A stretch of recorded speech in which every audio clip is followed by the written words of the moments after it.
नमस्कार, मैं अंकित और आप देख रहे हैं समृद्ध भारत। जैसे कि आपको ज्ञात है, राजस्थान की राजधानी जयपुर में शहीद स्मारक पर सीएचए 2 से 3 महीने तक लगातार धरना दे रहे थे, लेकिन वहां से नेटबंदी का यूज करते हुए राजस्थान की पुलिस ने उनको खदेड़ दिया।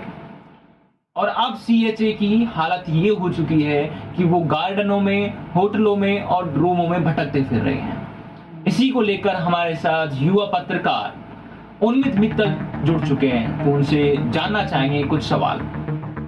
उन्मित जी, जैसे कि राजस्थान सरकार ने सीएचए को 3 महीने का कॉन्ट्रैक्ट लिखा था, उसके बाद में इनको निकाल दिया, क्या ये जायज है या फिर नाजायज उनको निकाल दिया गया है? देखिए, मुझे पहले सबसे लगता है कि अगर सरकार ने कॉन्ट्रैक्ट में लिख रखा है कि इस काम को 3 महीने बाद हम आपको निकालेंगे, और अगर सीएचए वर्कर्स को ये पता है, तो मुझे लगता है इसमें कोई गलत बात नहीं है कि कॉन्ट्रैक्ट में लिखने के बाद अगर उन्हें निकाला जाता हो। मुझे लगता है गलत बात तब होती तब इनसे हम काम करवा लेते, कोई ऐसा कॉन्ट्रैक्ट साइन नहीं करवाते, फिर अचानक से निकाल देता।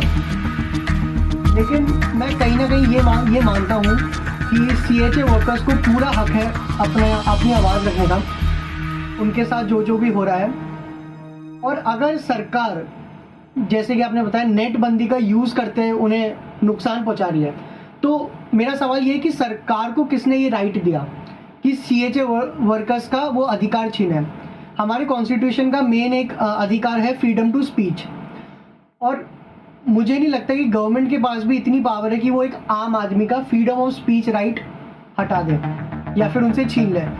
तो इस पर्सपेक्टिव से, इस मामले से हम चीज़ें को देखें तो मुझे लगता है कि ये बहुत गलत हो रहा है कि सरकार एक आम आदमी का, एक उसका जो मेन कॉन्स्टिट्यूशन का अधिकार है फ्रीडम ऑफ स्पीच, अपनी बात खुल के रखना, किसी से बिना डरे रखना, अगर गवर्नमेंट इस अधिकार पे कंट्रोल कर रही है आम आदमी को, तो ये बहुत गलत हो रहा है। और इस पर्सपेक्टिव से हम सीएचए वर्कर्स की हालत देखें तो उनके साथ सरकार बहुत गलत कर रही है।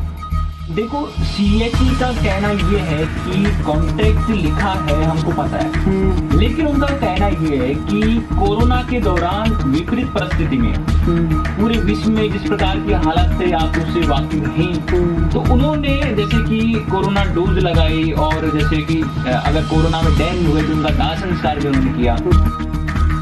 सरकार को ये बिल्कुल नहीं पता था कि जब घर में रोटी नहीं आती, जब घर में चूल्हा नहीं जलता, जब आम आदमी के बच्चे को बेसिक एजुकेशन नहीं मिलती, तो कैसा लगता है।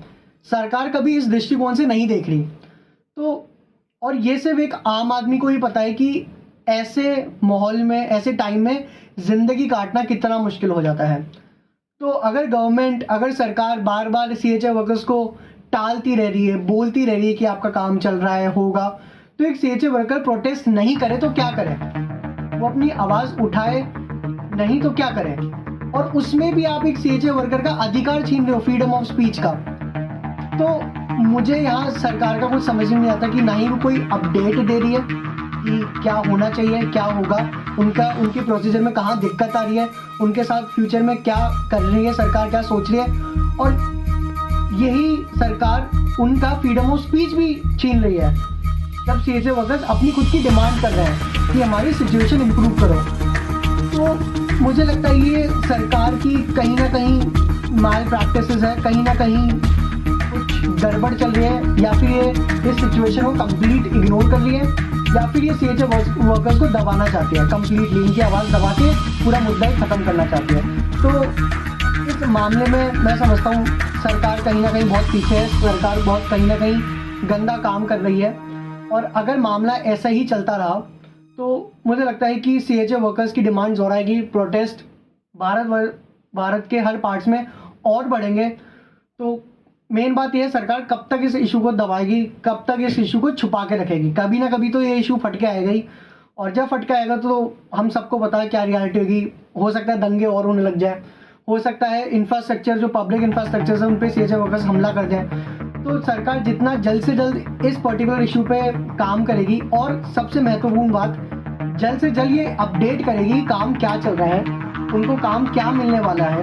जब तब तक ये अपडेट नहीं होगा, तब तक मुझे लगता है सिचुएशन और वर्स होती जाएगी। देखो उन्मित, सरकार बात को क्लियर नहीं कर पा रही कि आखिर काम क्या चल रहा है। बस वो लगातार ये बोलते जा रहे हैं कि आपका काम चल रहा है, काम चल रहा है। दूसरी ओर अगर सीएचए को देखें तो सीएचए की स्थिति इस कदर हो चुकी है कि उसको अब 2 वक्त की रोटी तक नसीब नहीं हुई। आपको पता है 7,500 रुपए में क्या होता है? 7,500 रुपए में उन्होंने नौकरी करी, इसके अलावा उनको सैलरी तक नहीं मिली। 1-2 महीने की सैलरी मिली, उसके बाद में सैलरी नहीं मिली। आप समझ सकते हैं कि छोटी छोटी ढाणी, छोटे छोटे गाँव से आने वाले सीएचए साथी किस प्रकार से अपनी जेब से खर्चा करके शहीद स्मारक पे बैठे हुए थे। लेकिन राजस्थान की सरकार ने तो ये अधिकार भी छीन लिया। कन्हैया लाल हत्याकांड का उपयोग करते हुए नेटबंदी चल रही थी और उस वक्त उनको रात में खदेड़ दिया गया और अलग अलग थानों में उनको बंद कर दिया गया। तो क्या इसका परिणाम आने वाले इलेक्शन 2023 में राजस्थान की सरकार को भुगतना पड़ेगा? देखिए, अभी जो आपने एग्जाम्पल दिया, इसका मुझे एक एग्जाम्पल ध्यान आ गया। जब भारत इंडिपेंडेंस के टाइम पे था तो हमारे फ्रीडम फाइटर्स ने भी बहुत आवाज़ें उठाई थी। तो अगर आपको ध्यान हो तो ब्रिटिशर्स ने क्या किया था, सारे फ्रीडम फाइटर्स को जेल में बंद कर दिया था। और उस समय कुछ नेटबंदी जैसा सीन तो था नहीं। तो उस समय तो मेन मोटिव क्या था, आवाज़ दबाने के लिए, प्रोटेस्ट ना कर पाए वो। तो इस पर्सपेक्टिव से देखें तो सरकार अभी सीएचए वर्कर्स के साथ यही कर रही है। उस समय हमारे फ्रीडम फाइटर्स फ्रीडम की कोई गलत मांग नहीं करते थे, लेकिन फिर भी उनको बंद कर दिया गया ताकि आवाज़ दब जाए, मुद्दा दब जाए। अभी भी सीएचए वर्कर्स प्रोटेस्ट कर रहे हैं तो कोई गलत काम नहीं कर रहे हैं, अपने हक के लिए लड़ रहे हैं। लेकिन राजस्थान सरकार उनको अंदर कर रही है, उनकी आवाज़ दबा रही है। तो इस मामले में सरकार बहुत गलत काम कर रही है। और जैसा कि हमने बोला, 2023 के इलेक्शन में इस पर ज़रूर असर पड़ेगा। एक आम आदमी के दृष्टिकोण से हम देखें, एक ऐसा सीएचए वर्कर जिसने अपनी जान हटा के दूसरों की जान बचाई, अगर कोई सरकार उस वर्कर की इज्जत नहीं कर रही, वो जितना डिजर्व करता है उसको दे नहीं पा रही, तो मुझे नहीं लगता है कि ऐसी सरकार फ्यूचर में बननी चाहिए। ऐसी सरकार फ्यूचर में कोई जगह रखनी चाहिए और मैं एज आम आदमी ऐसी सरकार को नहीं सपोर्ट करूंगा। तो 2023 के इलेक्शन में इस पर्सपेक्टिव से राजस्थान सरकार मुझे नहीं लगता वापस आएगी, कांग्रेस।